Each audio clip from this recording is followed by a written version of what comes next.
Con l'ondata di curiosità scatenata verso la serie dal professor Layton e The New World of Steam, ho pensato di realizzare questo video nel quale andrò a rispondere ad una domanda ricorrente: qual è il miglior gioco di Layton mai creato? Oggi vi mostrerò la mia classifica personale di tutti i capitoli principali, valutando i titoli in correlazione al periodo temporale nel quale sono stati rilasciati, dunque al netto delle migliorie grafiche e di ogni arretratezza sul versante gameplay. Prima di iniziare, rassicuro i nuovi iscritti che stanno appena recuperando la saga, in quanto ho recensiti i vari titoli evitando ogni tipo di spoiler, potete quindi procedere alla visione tranquillamente. Come al solito, se gradite questo tipo di contenuti, vi invito a lasciare un bel mi piace, iscrivervi al canale ed attivare la campanella delle notifiche per non perdervi i prossimi video.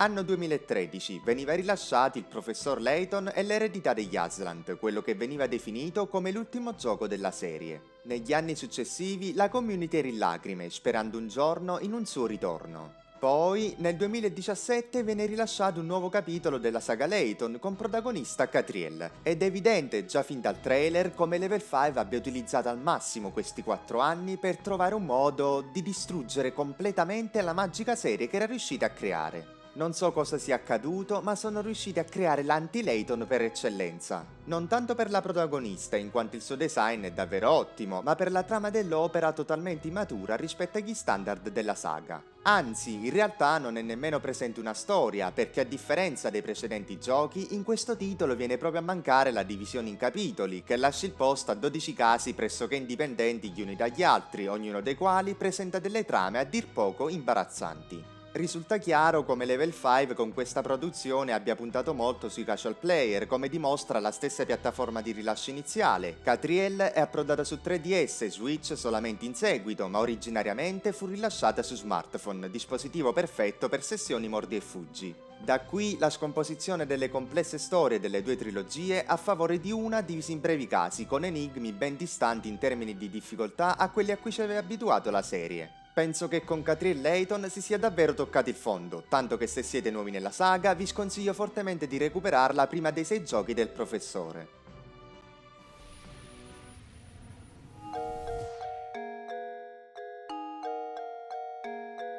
Il professor Layton e il Paese dei Misteri è un titolo invecchiato incredibilmente bene, tanto che non sembra per niente un gioco rilasciato quasi 20 anni fa, l'inizio di quella che è diventata una saga leggendaria con degli enigmi di una difficoltà atroce. Ogni volta è un'emozione rigiocarlo, ed il motivo per cui si trova quasi in fondo alla classifica non risiede in difetti del gioco, ma nella concorrenza spietata. L'opera, nella sua brevità, è praticamente perfetta e già si inizia ad assaporare la dimensione del professor Layton che sarà poi approfondita con le successive produzioni. La trama, che potrebbe sembrare inizialmente quella classica tipica di un romanzo giallo che parte con un omicidio e la ricerca del colpevole, dimostra già dai primi capitoli di essere ben diversa da quel che appare. Le musiche criptiche ma incalzanti, gli strambi personaggi, il titolo stesso del gioco, il Paese dei Misteri, il tutto lascia già presagire che questa avventura sarà unica nel suo genere. Pur mancando una vera e propria trama, se non quella di far luce sul grande segreto che si cela nel paese, il titolo non appare mai noioso, anzi al contrario, grazie ai numerosi indizi e conseguenti interrogativi che emergono progressivamente, il giocatore sarà sempre più coinvolto col passare del tempo. Man mano che si scopriranno nuovi retroscena aumenterà la sete di sapere, fino ad arrivare al crescendo finale della scalata della torre del paese, che è uno dei momenti più memorabili oltre che più lunghi, complice la presenza di enigmi davvero difficili che metteranno alla prova l'acutamente del professore. Il Paese dei Misteri è un gioco con tantissimi anni sulle spalle, ma godibilissimo ancora oggi.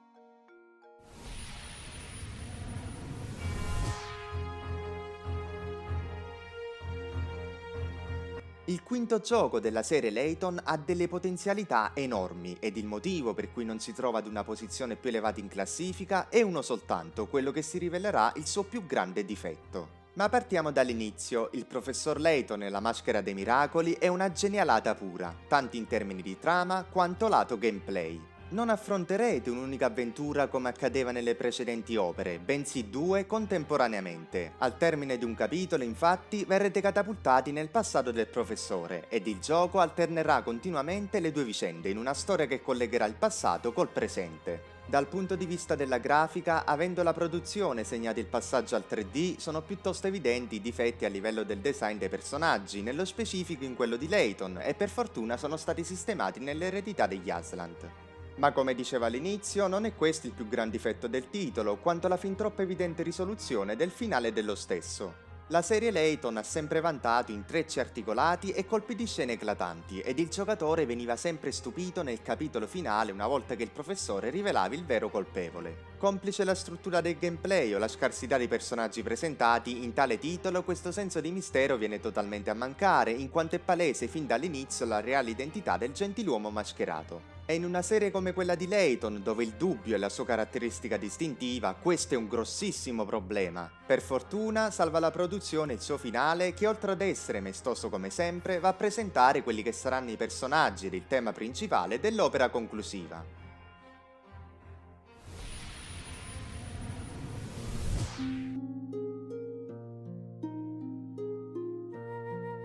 Per chiunque cerchi un gioco con un'atmosfera magica, il professor Layton e lo scrigno di Pandora è il titolo perfetto. Tralasciando il capitolo iniziale, esso gode di una narrazione assolutamente tranquilla, incentrata più sull'essenza stessa del mistero piuttosto che sull'azione e la ricerca di colpevoli. Già dalle prime battute si avverte il senso della magia dell'ignoto, prendendo un biglietto per un treno senza destinazione e ritrovandosi a Folsens, quella che viene definita come città fantasma. A dispetto del nome, in realtà essa è fiorente di vita, vantando hotel, locali e addirittura un enorme castello dove si dice abiti un vampiro. Già da questa introduzione sembra di ritrovarsi all'interno di una fiaba, ed è proprio in questo che risiede il fascino dell'enigmatica Folsens. Lo straordinario lavoro effettuato sia con le musiche a livello sonoro, sia con le curate aree sul versante grafico riesce a trasmettere nel giocatore un continuo e costante senso di tristezza. E badate bene a queste parole, perché la malinconia va a costituire le fondamenta dell'intera storia, così come sottolinea la perenne ambientazione notturna. Se da una parte nella piazza principale con lampioni e luci sembra essere pieno giorno, lo stesso non si può dire quando ci allontaneremo da essa, ritrovandoci nelle tenebrose strade periferiche.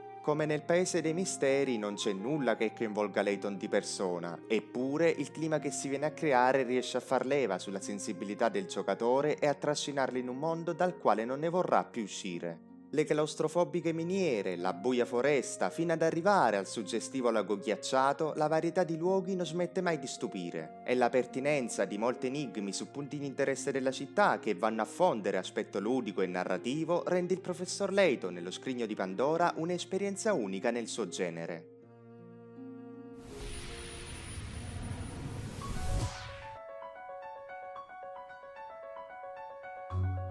L'ultimo capitolo del professor Layton ricorda ancora l'hype che si era generato intorno a tale gioco. L'eredità degli Aslant fu tanto soddisfacente quanto deludente. Nel titolo dovremo ritrovare 5 manufatti Aslant, ognuno situato in un posto diverso sul globo. Sull'ambientazione nulla da ridire, con i vari paesaggi e le musiche sempre azzeccate, la caratterizzazione di ogni località è ineccepibile. Il vero problema sono le mini avventure che dovremo affrontare per ottenere ogni reperto, che a mio parere, pur sposandosi perfettamente con le storie locali, sono ben lontane dall'essere coinvolgenti come accadeva con i precedenti capitoli. Tolto quest'unico difetto, l'inizio e la fine dell'avventura conclusiva del professor Layton è una gioia per gli occhi e per la mente e raggiunge davvero l'apice tanto in sceneggiatura quanto in serietà di temi trattati. I fan delle produzioni di Monolith Soft sicuramente ameranno tale gioco, in quanto la storia segue lo stesso sentiero tracciato da una loro opera in particolare. Non posso aggiungere nient'altro per evitare di sfociare nello spoiler, ma la somiglianza è notevole.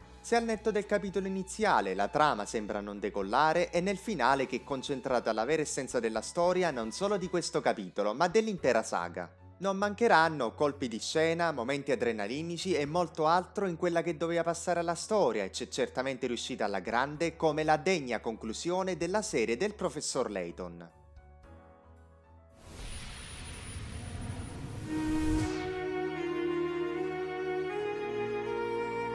Direttamente in terza posizione, ecco il gioco più amato dalla community, il Professor Layton e il futuro perduto. La ragione per cui non si trova al primo posto non è da ricercarsi in qualche suo problema di fondo, al contrario, è indubbiamente un capolavoro, ma i 2 capitoli rimanenti riescono addirittura a infrangere i limiti segnati da quest'opera, impresa che come vedremo rasenta l'impossibile. Ho amato soprattutto la coerenza del gameplay col contesto del titolo. Se l'oggetto della trama è il viaggio nel futuro, molti enigmi riguarderanno proprio orologi e ogni tema affine al tempo. Va notato come in ogni gioco di Layton, e questo in particolar modo, sebbene la storia possa sembrare inverosimile, è in verità straordinariamente realistica ed è proprio questo lo spirito giusto di approcciarsi alla serie. La maturità del titolo è davvero senza eguali. Tramite un imprevisto viaggio temporale, il giocatore passerà da un'apparente storia fantasy a quella che si rivelerà essere una critica all'egoismo e alla disperazione del genere umano. Tenete sempre a mente che il futuro perduto è la conclusione della prima trilogia e come tale non solo è più avvincente dei precedenti, ma completa un filone di trama lasciato in sospeso nei primi 2 capitoli.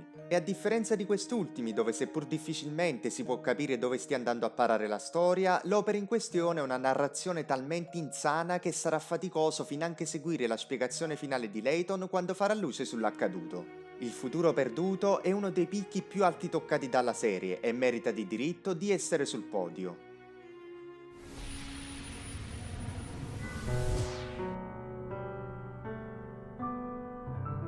Ammetto di essere stato davvero in difficoltà sulla scelta del primo posto, in quanto i 2 rimanenti che vedremo sono i miei capitoli preferiti in assoluto. Il Professor Layton e l'Eterna Diva è uno spettacolo audiovisivo che non ha raggiunto la cima del podio non per sue mancanze, anzi continua ad essere migliore anche dei lungometraggi prodotti oggigiorno, ma per il semplice motivo che il gioco che vedremo dopo mi ha conquistato interamente. Già dall'introduzione del film notiamo come le musiche siano fenomenali, per non parlare della trama. La serie rivela ancora una volta come i temi affrontati non sfociano mai nella banalità, anzi diventano sempre più maturi. La malattia, la morte e la vita eterna sono i pilastri cardine dell'intera opera.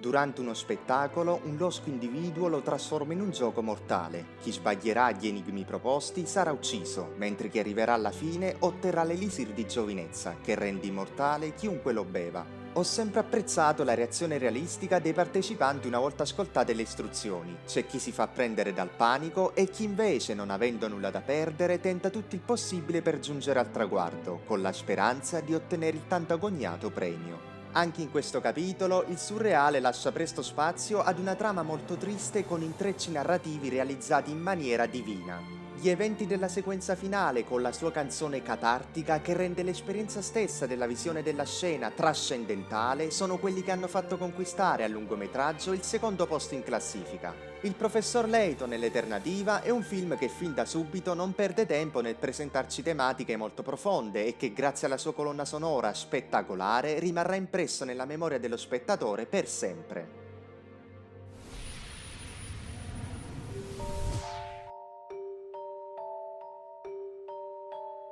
Ed arriviamo al primo posto col Professor Layton e il richiamo dello spettro. Da amante delle storie cupe, un gioco in cui gli abitanti vivono costantemente nel timore dell'apparizione di uno spettro dalla potenza devastante in grado di radere al suolo interi palazzi, non poteva non far breccia nel mio cuore. Mai come in questo capitolo, la trama è cucita alla perfezione e l'introduzione che vede proprio un misterioso personaggio raccontare la leggenda stessa dello spettro è pura poesia. Quel che amo di questa serie è la sua cura in ogni minimo dettaglio e fin dalle fasi iniziali appare chiaro come non sia la classica storia dove c'è un mostro che attacca la città senza scopo, anzi egli appare solo dopo una melodia generata dal flauto dello spettro che avvolge di colpo e misteriosamente l'intera città. Ed è proprio questo il punto di forza dell'opera, il non sapere nulla su tale entità e pregare di non sentire mai il suono del flauto, il quale si traduce in una catastrofe imminente. Personalmente adoro quando nei giochi vengono inseriti strumenti musicali che non vengono utilizzati solo nella colonna sonora, ma diventano parte integrante della trama. Alla luce del recente rilascio del capolavoro di Xenoblade 3, dove i flauti erano uno strumento chiave utilizzato tanto nella musica quanto nel gameplay stesso, questo episodio di Layton assume ancora più valore ai miei occhi.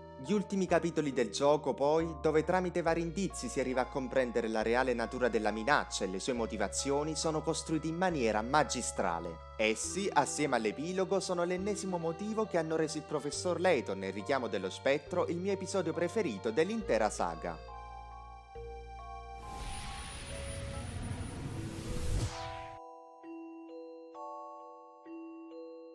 Bene, il video termina qui, ma non la discussione. Infatti, ho appena aperto un sondaggio nel quale potete votare qual è invece per voi il miglior gioco della saga. Inoltre, vi invito anche a scrivere qui sotto nei commenti la vostra classifica personale, sono super curioso di conoscere le vostre opinioni. Io vi ricordo che per non perdervi le ultime novità sul professor Layton ed il mondo Nintendo, potete seguirmi anche su tutti i miei social di cui trovate il link in descrizione e nel primo commento. Se siete nuovi, vi invito a recuperarvi il mio precedente video dove vi mostro l'ordine corretto in cui recuperare la serie, che vedete attualmente in sovrimpressione o nella playlist dedicata. Per oggi era tutto, ciao e buon gaming a tutti!